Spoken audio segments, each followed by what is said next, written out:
Oke, bismillahirrahmanirrahim. Assalamualaikum warahmatullahi wabarakatuh. Selamat siang, salam sejahtera untuk kita semuanya. Kabar sehat Bapak Ibu guru hebat? Sehat, alhamdulillah. Baik Bapak Ibu guru hebat, mohon izin kami akan memaparkan dari saat ini saya baru melanjutkan diklat keprofesian, yaitu adalah program pengembangan keprofesian guru PJOK di bawah naungan BPGP DIY Daerah Istimewa Yogyakarta. Dan saat ini saya mendapatkan tugas untuk membuat rencana tindak lanjut yang berbasis dengan proyek. Mohon izin Bapak Ibu untuk nanti pada saat paparan saya mohon tolong untuk diberikan umpan balik dan refleksi dari rencana tindak lanjut yang sudah saya susun. Mohon izin Bapak Ibu, saya akan mulai. Yang pertama, Bapak Ibu, saya memiliki program yang bernama adalah Proaksi, adalah proyek aksi pencaksilat relasi. Kenapa kok saya mengambilnya di relasi pencaksilat? Bahwasanya program yang saya rencanakan ini adalah saya melihat dari latar belakang masalah dari peserta didik yang ternyata saat ini saya baru mengajar di nomor pencaksilat, dan ternyata anak-anak itu bahkan ada yang tidak tahu bahwasanya pencaksilat ini adalah bela diri dari asli dari Indonesia. Jadi di sini pada program Proaksi ini atau proyek aksi pencaksilat relasi ini saya ingin mengajak khususnya anak-anak kelas 7 untuk bisa menumbuhkan kembali rasa cinta, rasa bangga kepemilikan seni bela diri yang dimiliki oleh Indonesia gitu. Nah, yang melatar belakangi saya membuat rencana tindak lanjut Proaksi ini ada beberapa hal. Yang pertama adalah ternyata di Indonesia ini banyak sekali aliran bela diri yang masuk ke Indonesia. Ada apa aja Bu? Contohnya Bu Supiani. Ada Beksi, ada Pancasila, ada Tapak Suci, ada Taekwondo, ada Wushu, kemudian ada Muay, ada banyak lagi, ada Judo, ada Karate. Dan ternyata Bapak Ibu, ternyata bela diri yang berkembang itu ternyata itu bukan asli dari Indonesia. Adakah yang baru tahu juga bahwasanya karate ternyata bukan dari Indonesia? Iya. Nah, ternyata yang asli dari Indonesia itu adalah seni bela diri pencaksilat. Namun saat ini yang berkembang adalah bela diri yang lain yang masuk dan anak-anak ini senangi gitu. Misalkan saja Bapak Ibu seperti karate, kemudian seperti taekwondo, itu banyak sekali peminatnya. Nah, kemudian yang berikutnya adalah seni aliran bela diri yang lebih terpopuler di kalangan siswa itu seperti karate, taekwondo, tinju dan lain sebagainya. Kemudian yang ketiga, perkembangan digital yang menjadi tantangan dan support system dalam proses pembelajaran. Sebetulnya perkembangan digital ini bisa sebagai teman, bisa juga sebagai lawan gitu. Sebagai teman apabila kita memanfaatkan digitalisasi ini sebagai media untuk belajar anak-anak untuk bisa belajar, tapi juga bisa menjadi lawan ketika konten-konten yang disuguhkan adalah kontennya terlalu luas ya. Jadi kalau misalkan diklik seni bela diri, pasti yang munculnya bukan hanya silat, ada karate, taekwondo, judo dan teman-temannya gitu.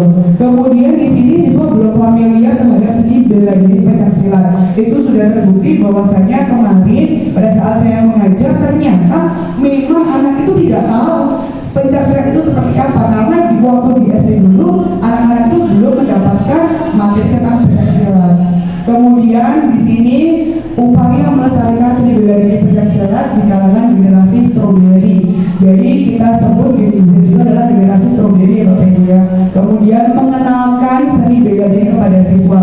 Jadi setelah saya mengetahui tentang latar belakang, ternyata kelas 7 itu belum pernah sama sekali nih dapat materi pencaksilat. Maka oleh karena itu saya membuat Proaksi ini mengupayakan untuk mengenalkan ini loh, kamu itu punya seni bela diri pencaksilat dari Indonesia.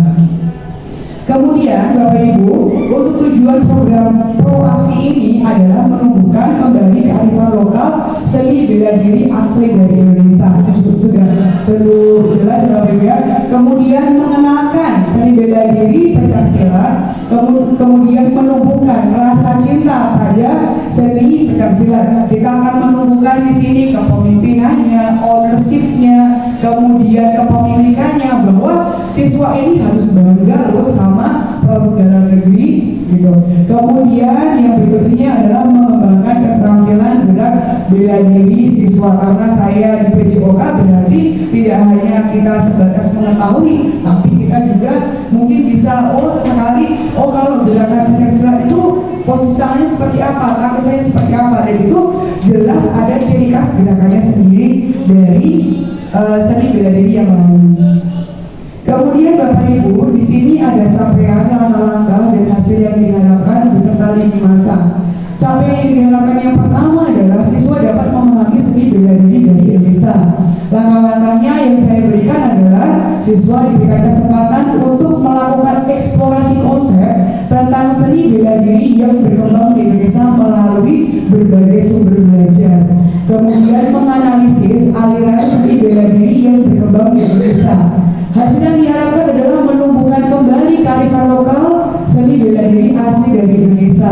Ini masanya kurang lebih adalah 1 hari. Kemudian yang kedua adalah siswa menganalisis sebagai berbagai gerakan seni bela diri. Jadi nanti siswa diberikan beberapa macam misalkan karate, pencaksilat, kemudian taekwondo, adakah perbedaannya? Nanti mereka akan menganalisis itu. Kemudian siswa diberikan bahan tarian dari berbagai macam sumber belajar yang digunakan untuk dianalisis gerakannya. Siswa dapat membedakan gerakan bela diri dari karate, taekwondo, dan pencaksilat. Di sini diharapkannya adalah mengenalkan seni bela diri pencaksilat. Jadi kan jelas kalau PBN nanti dari situ karate, taekwondo, dan pencaksilat itu pasti gerakannya berbeda sekali gitu. Jadi nanti gerakannya itu akan dianalisis. Gerakan seperti ini itu gerakan apa? Gerakan seperti menari itu adalah gerakannya siapa? Misalnya seperti itu. Kemudian nanti di capaian ketiga adalah siswa bangga terhadap seni bela diri pencaksilat. Nah, di sini langkah-langkahnya adalah siswa menuangkan aspirasi dan pengalaman belajar yang dilakukan saat ini untuk dilakukan ke dalam bentuk poster ataupun infografis yang dapat dijadikan bentuk pemahamannya pada seni bela diri pencaksilat. Nah, ini di sini diharapkan setelah mereka mengetahui, mereka bisa menumbuhkan rasa cintanya kepada bela diri pencaksilat itu. Kemudian yang terakhir adalah siswa dapat mempraktikkan salah satu gerakan khas pencaksilat.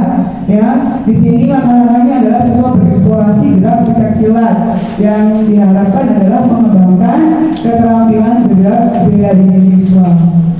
Nah, jadi lini masanya ini kurang lebih adalah 1 minggu. Nah, struktur dari program dan mitra dalam komunitas belajar ini adalah jenis kegiatan ini adalah bersifat kurikuler, jadi tidak masuk ke dalam pembelajaran. Ini nanti yang akan saya buat sebagai penguatan pembelajaran pada saat nanti saya mengajar di materi pencaksilat. Targetnya adalah siswa kelas 7 dengan lini masanya adalah 1 minggu, yaitu nanti kita 1 minggu efektif pembelajaran. Kemudian pelaksanaan kegiatannya nanti adalah pada kegiatan pembiasaan. Jadi nanti saya berencana untuk mohon izin untuk melaksanakan kegiatan ini dari proses pembiasaan yang ada di sekolah kita.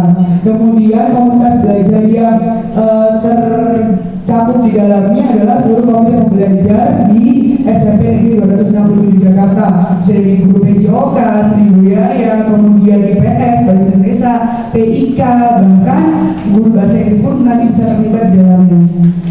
Kemudian pernyataan tentang kapasitas yang dimiliki oleh kelas. Nah, di sini Bapak Ibu, kita memiliki 7 aset yang bisa kita kembangkan.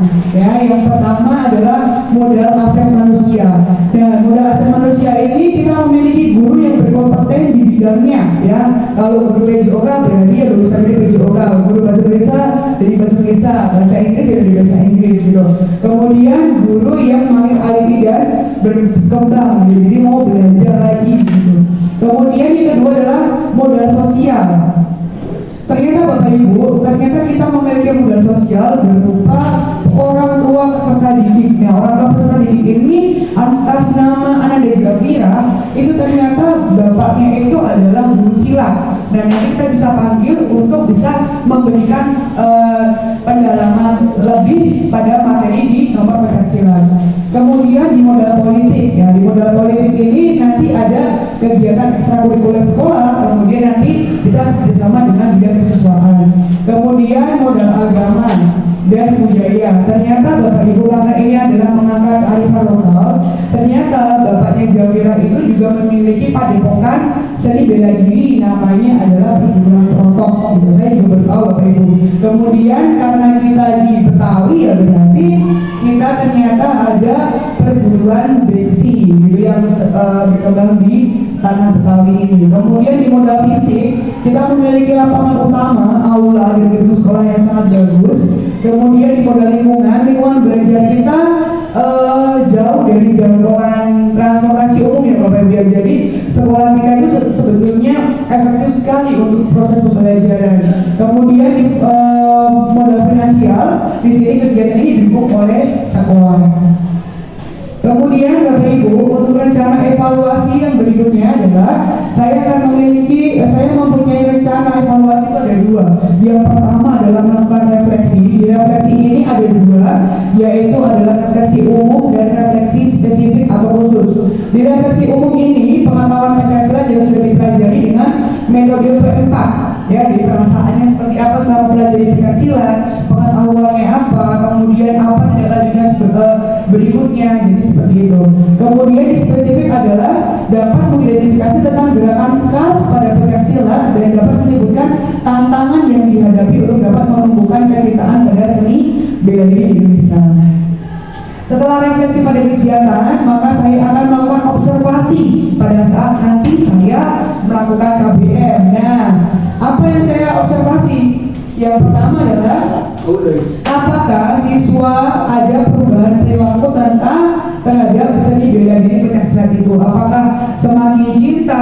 Apakah hanya semakin oh ya udahlah tahu aja gitu? Kemudian apakah siswa timbul rasa bangga dan kepemilikan terhadap tradisi seni bela diri Pancasila ini? Nah, Bapak Ibu, namun di antara beberapa rancangan rencana tidak lanjut ini tentu saja ada kemungkinan tantangan yang kemungkinan kita hadapi adalah yang pertama adalah murid merasa tidak tertarik terhadap seni bela diri Pancasila. Bu, saya sukanya karate, saya nggak suka Pancasila. Nah, itu yang nantinya yang menjadi tantangan untuk kita. Kemudian murid lebih bangga dan senang belajar seni bela diri dari luar negeri, ya yang tadi karate, taekwondo dan teman-temannya. Kemudian sulit mengembangkan rasa memiliki dan bangga terhadap seni Pancasila karena siswa tidak mengenali seni bela diri tersebut. Gitu Bapak Ibu. Baik Bapak Ibu, tadi sudah saya paparkan dari hasil rencana tidak lanjutnya. Apakah dari sini akan ada masukan atau tambahan yang nantinya saya akan masukkan ke dalam program RTL saya, Bapak Ibu? Baik Pak Romi, silakan. Kita sudah baik sekali. Oh baik, terima kasih. Berarti untuk tujuannya sudah tepat ya Pak ya? Apakah rencana ini juga sudah berpusat pada peserta ini Pak? Sudah ya Pak ya. Dari insya Allah untuk rencana tidak lanjut ini bisa kami terapkan di proses penguatan peserta didik di ini ya Pak ya, pada pada bela diri Pancasila ya Pak ya. Bisa. Ada yang mulai lagi? Cukup baik. Terima kasih Bapak Ibu guru hebat atas umpan baliknya dan refleksinya terhadap program proaksi saya. Saya mohon juga dukungan dan motivasinya kepada Bapak Ibu sekalian agar program rencana tidak lanjut ini dapat berjalan dengan baik. Baik, terima kasih atas waktunya Bapak Ibu.